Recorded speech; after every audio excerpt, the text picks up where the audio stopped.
Sir কেমন থাকবে আগামী 12?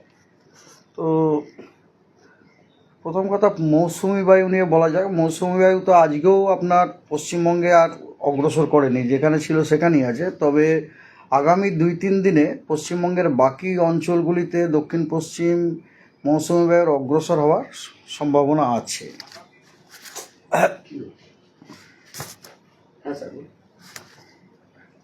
আর একটা সিনপটিক সিচুয়েশনও ফেভারেবল আছে, সেটা হচ্ছে কি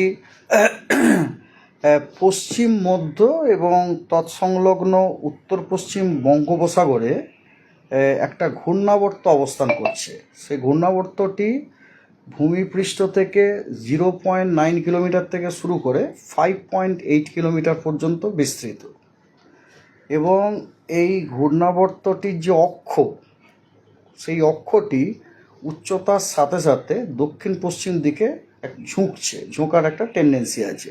এটা খুব ভালো আর কি, মানে এটা ইন্ডিকেট করে যে আমাদের মৌসুমি বায়ুটা মোটামুটি এর যে স্ট্রেংথ, যেটা শক্তি, যেটা সেটা ঠিকঠাকই আছে আর কি।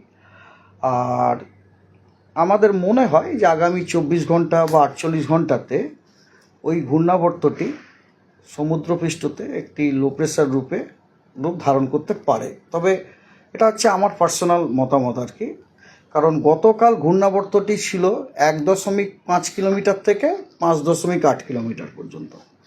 আজকে সেটা নিচের দিকে স্ট্রেসড হয়ে 0.9 কিলোমিটার এসেছে। তো সেই তারই কন্টিনিউয়েশনে আমরা আশা করছি যে হয়তো আগামী 24 ঘন্টাতে বা 48 ঘন্টাতে ওইটি সমুদ্রপৃষ্ঠতে একটি low pressure area, that is মানে নিম্নচাপ অঞ্চল রূপে দেখা যেতে পারে।